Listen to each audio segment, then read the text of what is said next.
Seringal Bom Destino, 1903. O nome era uma mentira. Para Maria das Dores, aquele lugar no meio da floresta acreana era o inferno. Tinha chegado 2 anos antes com o marido, Josué, e os 2 filhos pequenos, Pedro, 6 anos, e Ana, 4 anos. Sonhavam com riqueza, encontraram escravidão. A dívida com o coronel nunca diminuía. A comida era pouca. As doenças eram muitas. Quando Josué morreu de malária, tremendo numa rede suja, Maria soube que sua sentença estava decretada. Mulher sozinha com 2 filhos no seringal, viraria propriedade do barracão, ou coisa pior. O coronel já a olhava com malícia. A dívida do seu marido agora é sua, ele disse no enterro, e você vai pagar de um jeito ou de outro. Naquela noite, Maria tomou a decisão mais terrível que uma mãe pode tomar. Não podia fugir com as 2 crianças. Eram lentas, choravam, seriam capturadas em horas, e se fossem capturados, o coronel mataria todos. Mas havia um barco de regatão comerciante descendo o rio naquela madrugada. O dono concordou em levá-la. Mas só você. Criança faz barulho, criança atrapalha. Maria olhou para Pedro e Ana dormindo. Beijou suas testas sujas de terra, deixou o pouco de comida que tinha ao lado deles e fugiu sozinha. Prometeu a si mesma: vou trabalhar, vou juntar dinheiro e volto para buscar vocês em 1 ano. Ela não sabia que levaria 30 anos. Esta é a história de Maria, a mulher que fez a escolha impossível, a mãe que abandonou os filhos para salvá-los e que passou 3 décadas tentando cumprir sua promessa de voltar. Se você estivesse no lugar de Maria, fugiria sozinha para tentar voltar com ajuda ou ficaria e morreria com seus filhos? Comente sua escolha honesta. Bem-vindo a Vozes do Seringal. Eu sou seu narrador nesta jornada pelas histórias mais difíceis da nossa história. Hoje vamos falar sobre o tabu supremo, o abandono materno. Durante o ciclo da borracha, famílias inteiras migraram para a Amazônia. Mas muitas foram destruídas. Homens morriam na mata, mulheres ficavam viúvas, endividadas, vulneráveis a abusos inimagináveis. Nesse cenário de desespero, escolhas impossíveis eram feitas. A história de Maria não é única. Centenas de crianças ficaram órfãs ou foram deixadas para trás nos seringais. Mas a história de Maria é diferente porque ela não desistiu. Ela fugiu, sobreviveu e dedicou cada dia dos próximos 30 anos a uma única missão: voltar para o Seringal Bom Destino e encontrar Pedro e Ana. Mas a floresta muda as pessoas, e 30 anos é tempo demais. Quando Maria finalmente voltou, velha, cansada, mas com dinheiro no bolso, o que ela encontrou não foi o que esperava. Esta é uma história sobre culpa, sobre a força aterrorizante do amor de mãe, e sobre como o tempo pode ser o inimigo mais cruel de todos. Se você é mãe, pai ou filho, prepare o coração, porque essa história vai te fazer questionar o que você faria no limite da sobrevivência. Outubro de 1903. A chuva caía torrencialmente sobre o Seringal Bom Destino, abafando os sons da floresta. Maria estava sentada no chão de terra batida do barraco, olhando para o corpo do marido recém-enterrado do lado de fora. Josué se fora. A febre o levara em 3 dias. Agora, restava apenas a dívida, 4.000 réis. Impagável. O capataz, um homem chamado Ezequiel, já havia passado mais cedo. Coronel mandou avisar: amanhã você se muda para casa grande.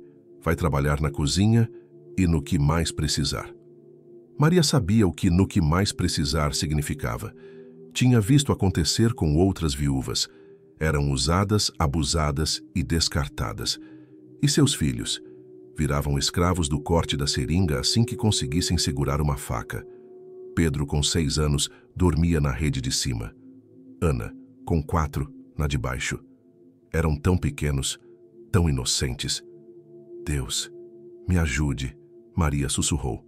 Já não posso deixar eles virarem bichos aqui. Foi quando ouviu o apito distante. O barco do regatão turco, Salim, estava ancorado na curva do rio, escondido para negociar borracha roubada. Maria o conhecia. Já havia lavado roupas para ele em troca de sal. Saiu na chuva, correu até o rio encontrou Salim. Me leva, ela implorou. Me leva para Manaus. Salim olhou para ela com pena, mas balançou a cabeça. Não posso. Coronel me mata se souber que levei devedora. Eu pago. Trabalho para você. Faço qualquer coisa. Salim hesitou. Precisava de cozinheira no barco. Tá bom, entra. Partimos em 1 hora. Vou buscar meus filhos. Não. Salim segurou o braço dela. Criança não. Criança chora. Criança adoece. Criança faz barulho. Se o capataz ouvir choro de menino no meu barco, ele afunda a gente. Só você. Ou ninguém. O mundo de Maria parou. Só ela. Ou ninguém. Se ficasse, seria abusada. Seus filhos seriam escravos. Provavelmente morreriam antes dos 15 anos, como tantos outros. Se fosse, teria uma chance. Poderia chegar a Manaus, trabalhar, juntar dinheiro, contratar alguém para resgatá-los, ou voltar com a polícia. Ingenuidade dela acreditar que a polícia ajudaria, mas o desespero cria esperanças falsas. 1 hora, Salim disse. Decide. Maria voltou ao barraco. Olhou para as crianças. Pedro se mexeu na rede, resmungando. Ana chupava o dedo dormindo.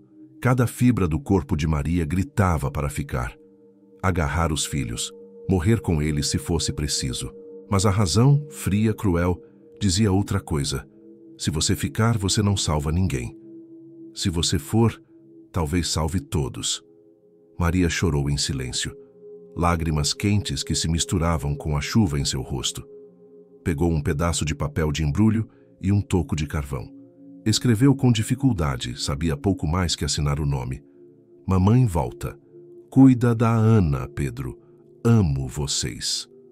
Colocou o papel na mão de Pedro. Deixou a panela com o resto da farinha e carne seca ao lado da rede. Beijou a testa de cada um. Sentiu o cheiro deles. Cheiro de suor de criança, de fumaça, de amor. E saiu. Caminhou até o rio sem olhar para trás. Porque sabia que se olhasse, não conseguiria ir. Entrou no barco de Salim. Escondeu-se no porão, entre sacas de borracha fedorenta. O barco partiu. E a cada metro que se afastava, Maria sentia como se estivessem arrancando um pedaço de sua carne viva. Vou voltar, ela repetia no escuro, balançando com o rio. 1 ano, só 1 ano. Ela não sabia que o inferno estava apenas começando. No dia seguinte, no seringal, Pedro acordou. Mãe, silêncio. Mãe, Ana tá chorando. Silêncio.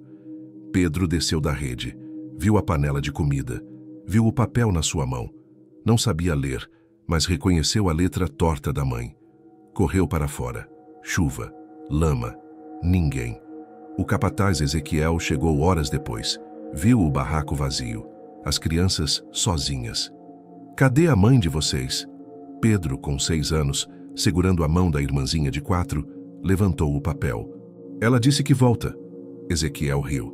Uma risada seca, sem humor. Ela não volta, moleque. Ninguém volta. Ezequiel olhou para as 2 crianças órfãs. Propriedade do coronel agora. Vamos, ele disse, empurrando Pedro. Acabou a moleza. Hoje você começa a aprender a cortar seringa. Pedro chorou, mas segurou a mão de Ana com força. Mamãe volta, ele sussurrou para a irmã. Ela prometeu. Mas mamãe não voltou naquele dia, nem no seguinte, nem no outro. E Pedro teve que crescer rápido, porque agora ele era pai e mãe de Ana. Maria deixou os filhos para tentar salvá-los. Foi um ato de coragem ou de covardia?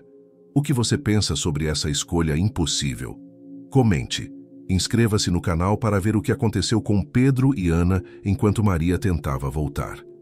Manaus, 1904. Maria chegou com a roupa do corpo e a alma em frangalhos. A cidade era opulenta. Teatros, bondes elétricos, gente vestindo seda e linho. Mas Maria só via oportunidades de trabalho. Preciso de dinheiro. Rápido! Começou lavando roupa para as prostitutas do porto. Era trabalho duro, mãos em carne viva, mas pagava em dinheiro vivo. Maria não gastava 1 centavo que não fosse para comer o mínimo. Guardava tudo numa lata de biscoito escondida sob o colchão de palha, no cortiço onde vivia.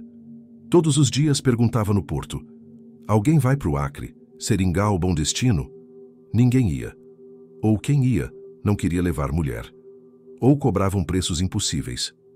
1000 réis, disse um barqueiro, para te levar lá e trazer as crianças.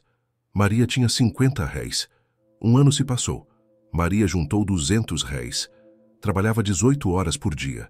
Lavadeira de dia, cozinheira de noite num bordel. Você é bonita, a dona do bordel disse.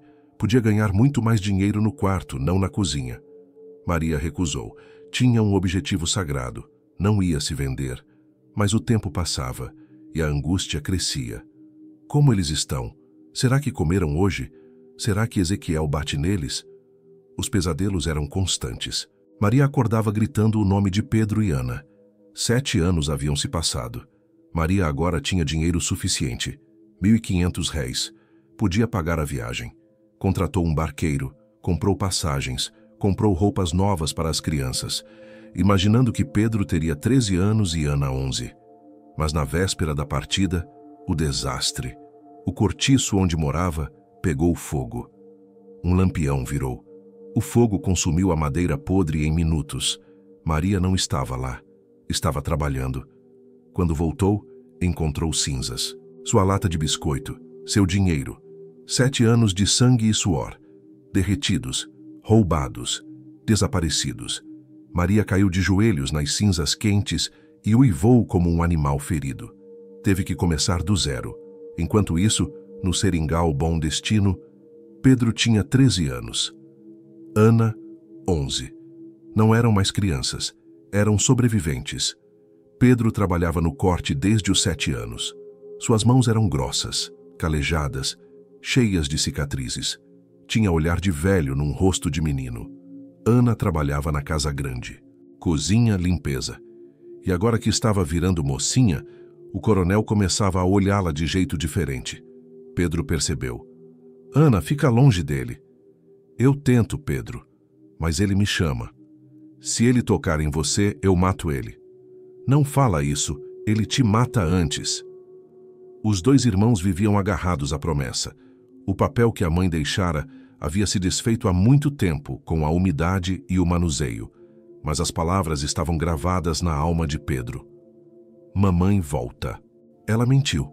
Ana disse uma noite chorando de cansaço. Já faz 7 anos. Ela morreu ou esqueceu a gente? Ela não esqueceu, Pedro insistiu, embora sua própria fé estivesse morrendo. Ela fugiu para buscar ajuda.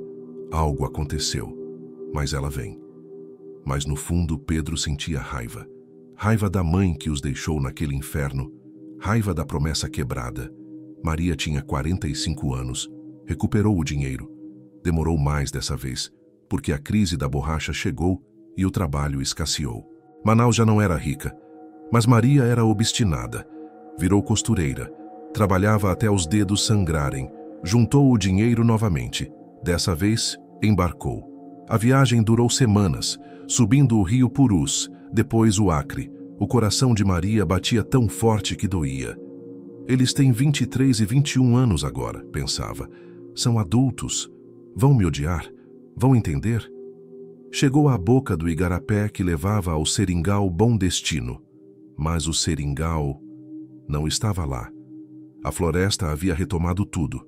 Barracões caídos, mato cobrindo a casa grande. Silêncio. A crise da borracha havia falido o coronel. O seringal fora abandonado anos antes. Maria correu entre as ruínas gritando, Pedro, Ana. Encontrou um velho morando numa tapera próxima. Onde estão as pessoas daqui? Foram embora faz uns 5 anos, coronel faliu, soltou todo mundo. E meus filhos? Pedro e Ana? O velho coçou a cabeça. Pedro, lembro de um Pedro, rapaz brabo. Matou um capataz antes de fugir. Maria gelou. Matou? Foi. Capataz tentou bulir com a irmã dele. O menino enfiou a faca. Fugiram para o mato. Nunca mais se ouviu falar. Maria desabou. Chegara tarde. 5 anos tarde demais. Seus filhos eram fugitivos. Assassinos, por defesa, mas assassinos aos olhos da lei. Perdidos na imensidão da Amazônia. Mas Maria não desistiu. Vou achar eles, disse, levantando-se das ruínas. Nem que leve a vida toda. E começou a busca de verdade. Não mais por dinheiro, mas por rastros, Imagine chegar ao lugar depois de 17 anos e encontrar apenas ruínas. O que você faria? Desistiria ou continuaria procurando no escuro? Comente. Maria passou a década de 1920 peregrinando. Virou uma lenda ribeirinha. A mulher que procura. Viajava de barco em barco, de vila em vila, mostrando um retrato imaginário. Nunca teve foto dos filhos. Procuro Pedro e Ana. Fugiram do Bom Destino em 1915. Ele tem cicatriz na sobrancelha. Ela lembrava disso, de um tombo quando bebê. Ela tem olhos verdes como o pai. Seguiu pistas falsas. Foi até a Bolívia atrás de um boato. Foi até Porto Velho. Encontrou todo tipo de gente. Seringueiros velhos, prostitutas, padres. Em 1928, em Chapuri, encontrou alguém que sabia. Um homem sem uma perna, pedindo esmola no porto. Pedro do Bom Destino? O que matou o Ezequiel? Isso, você conheceu? Conheci. Trabalhei com ele num seringal em Sena Madureira, uns anos depois da fuga. O coração de Maria disparou. E ele? E a Ana?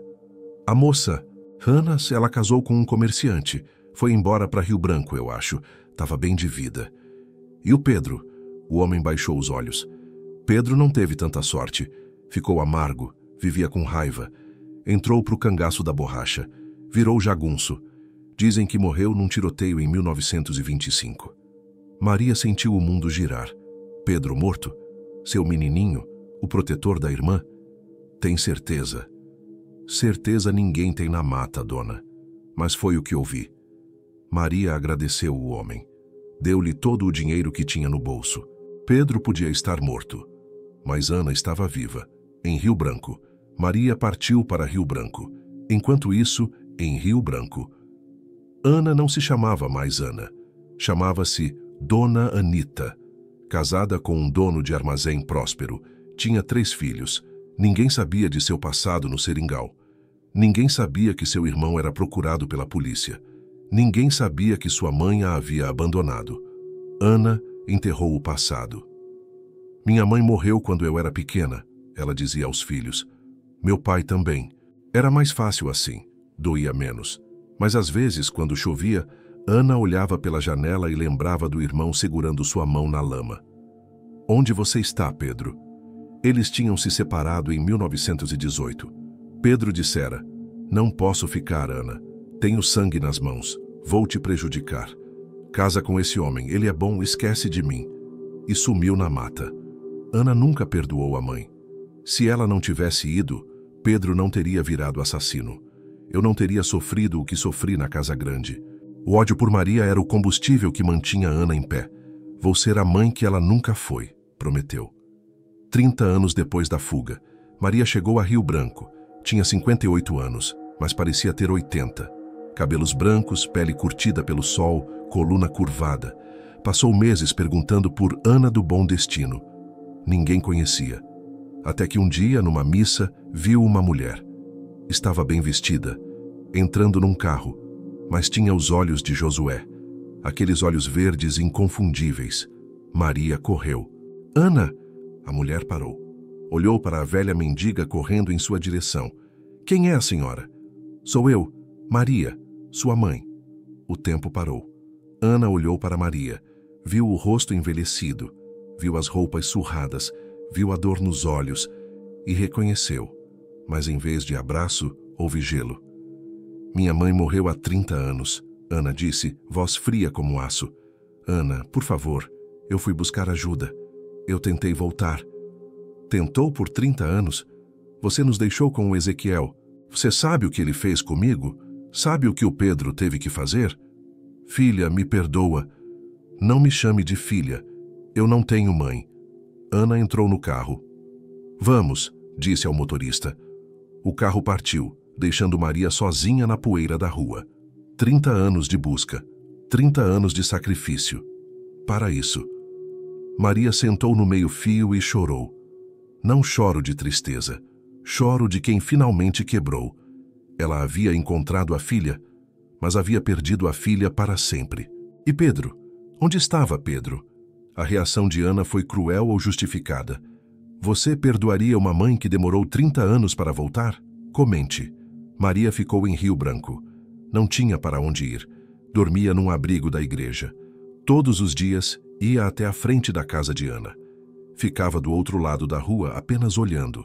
Via os netos brincando no jardim, via Ana saindo e entrando. Nunca se aproximava. Apenas olhava. Pelo menos ela está bem, Maria pensava. Pelo menos cumpri parte da promessa. Ela sobreviveu.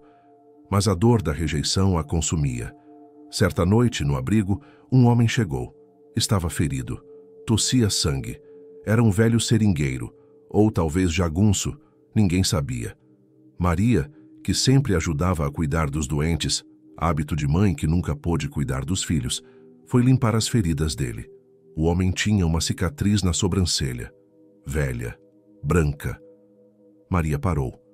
Olhou para o rosto do homem. Estava barbudo, sujo, envelhecido precocemente. Devia ter uns 36 anos, mas parecia ter 50. Pedro? Ela sussurrou. O homem abriu os olhos, olhos cansados, olhos de quem viu morte demais. Quem tá chamando? Pedro, sou eu, mãe. O homem riu, uma risada dolorosa que virou tosse. Minha mãe fugiu, virou fantasma. Não fugi, meu filho. Fui buscar dinheiro para salvar vocês. Demorou muito. O dinheiro queimou, o seringal faliu. Eu procurei. Maria chorava, segurando a mão áspera do homem. Pedro olhou para ela. Realmente olhou. Viu a verdade no rosto dela. Viu que ela também havia sofrido, que não estava rica, vivendo bem. Estava destruída, assim como ele. Você voltou? Ele perguntou, voz fraca. Voltei, tô aqui. Achei que tinha esquecido. Nunca, nem por um dia. Pedro apertou a mão dela. Mãe, doeu tanto. Eu sei, meu amor. Eu sei. Eu matei o Ezequiel. Eu sei. Você protegeu sua irmã. Você foi herói. Não sou herói. Sou assassino. Fugi a vida toda. Agora acabou. Tô aqui. Maria cuidou de Pedro naquela noite. Deu-lhe água. Limpou seu rosto. Cantou as músicas que cantava quando ele tinha 6 anos. Pela primeira vez em 30 anos, Pedro dormiu em paz. Ele estava morrendo. Tuberculose avançada. Anos de fuga na mata cobraram o preço. Mas ele não estava sozinho. 2 dias depois, Pedro piorou. Mãe, ele disse. A Ana, ela tá bem? Tá. Tá rica. Tem filhos lindos. Não conta pra ela que tô aqui. Deixa ela pensar que morri herói. Não quero que ela me veja assim. Tá bom, meu filho. Mãe. Oi? Eu perdoo você. Maria sentiu o coração explodir. Você fez o que tinha que fazer. Se tivesse ficado, a gente teria morrido criança. Pelo menos, a Ana viveu. Eu vivi do meu jeito. Pedro morreu naquela madrugada, nos braços da mãe. Maria o lavou, o vestiu, o enterrou com a ajuda do padre. Não havia ninguém no enterro, só Maria. Ela havia perdido o marido, perdido os filhos por 30 anos, perdido a filha para o ódio e agora perdido o filho para a morte. Mas, estranhamente, sentia paz. Pedro a perdoara. Pedro sabia que ela voltara. Agora restava Ana. Maria foi até a casa de Ana no dia seguinte. O marido de Ana a atendeu. O que a senhora quer? Minha esposa não quer vê-la. Diga a ela que Pedro mandou um recado. O marido hesitou. Chamou Ana. Ana veio até o portão, rosto fechado. O que é, dinheiro? Não quero nada seu, filha. Só vim dizer, encontrei Pedro. O rosto de Ana mudou. A máscara caiu. A menina assustada de 4 anos apareceu. Pedro? Ele está vivo? Estava. Morreu anteontem, no abrigo da igreja. Ana colocou a mão na boca, segurando um soluço. Eu cuidei dele, Maria continuou. Ele morreu em paz e disse que te amava e que você está segura agora. Ana começou a chorar, lágrimas copiosas. Maria estendeu a mão, mas não tocou na filha. Recuou. Só queria que soubesse. Ele não sofreu no fim. Estava com a mãe. Maria virou as costas para ir embora. Sua missão estava cumprida. Pedro estava com Deus. Ana estava segura. Ela podia ir morrer em algum canto agora. Mãe! A voz de Ana a parou. Maria virou. Ana estava no portão, chorando. Você cuidou dele? Cuidei. Por que demorou tanto? Porque a vida foi dura, filha. O dinheiro queimou, o mundo girou, mas eu nunca parei de andar. Ana correu, abraçou a mãe. Um abraço de 30 anos de atraso. Um abraço cheio de dor, de raiva, de saudade, de amor. Me perdoa. Ana chorou. Eu senti tanta falta. Eu também, filha, eu também. Ali, na rua de Rio Branco, mãe e filha se reencontraram. Não apagou o passado. Não trouxe Pedro de volta. Não curou as cicatrizes do Ezequiel, mas trouxe paz. O perdão de Ana e Pedro cura os 30 anos de abandono, ou algumas feridas nunca fecham totalmente. Comente sua opinião sobre redenção. Maria viveu mais 5 anos. Não quis morar na mansão de Ana. Não sou gente de luxo, disse. Gosto do meu canto. Morou numa casinha nos fundos do terreno. Cuidava dos netos. Contava histórias, mas nunca as histórias do seringal. Ana a visitava todos os dias. Conversava um pouco sobre o passado. Era doloroso demais. Preferiam falar do presente. Você tem as mãos do Pedro, Maria dizia para o neto mais velho. Quem é Pedro, vó? Um herói.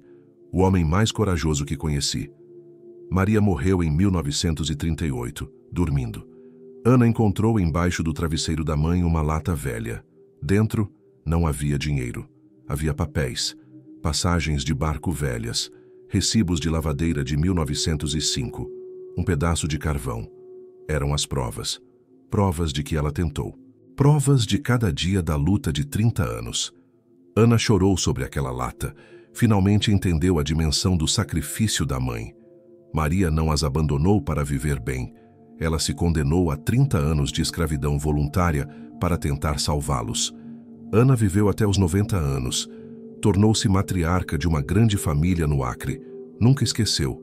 Todos os anos, no dia da morte de Pedro, ela mandava rezar missa. E no dia da morte de Maria, fazia um almoço para toda a família. Sua bisavó, ela contava aos bisnetos, foi a mulher mais forte do mundo. Ela voltou sozinha, contra a floresta, contra o tempo, contra tudo. A história de Maria das Dores não está nos livros de história. Ninguém fala das mães que deixaram filhos para tentar salvá-los. A sociedade julga, chama de abandono.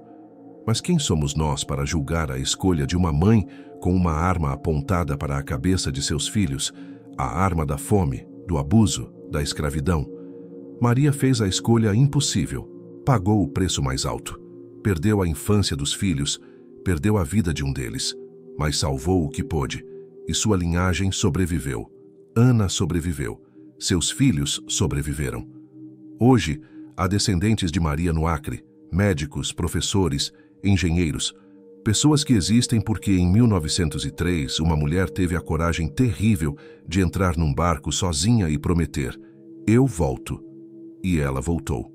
Essa história mudou sua visão sobre abandono e sacrifício materno? O que você aprendeu com Maria? Comente. Se você chegou até aqui, conhece a dor e a glória de Maria, a mãe que voltou sozinha. Você conhece Pedro, o menino herói que virou mártir. Conhece Ana, a sobrevivente que aprendeu a perdoar. Esta história nos ensina algo brutal. Às vezes, o amor não é ficar. Às vezes, o amor é partir para buscar a salvação. Quantas Marias existem hoje? Mães que deixam filhos com avós para trabalhar em outra cidade, refugiadas que enviam filhos sozinhos para escapar da guerra, mulheres que fazem o impossível para dar futuro, mesmo que o preço seja a ausência. Elas são julgadas, são chamadas de desnaturadas. Mas Maria nos mostra que o julgamento é fácil, a sobrevivência é difícil. Honre sua mãe. Honre os sacrifícios que você nem sabe que ela fez. Honre as escolhas difíceis que permitiram que você estivesse aqui hoje. Se essa história te emocionou, inscreva-se no canal Vozes do Seringal. Toda semana, trazemos a verdade nua e crua da nossa história. Deixe seu comentário. Qual parte te fez chorar? Você perdoaria Maria? Compartilhe essa história com sua mãe. Compartilhe este vídeo, para que nenhuma mãe seja esquecida, para que nenhum sacrifício seja em vão. Maria das Dores. Pedro, Ana.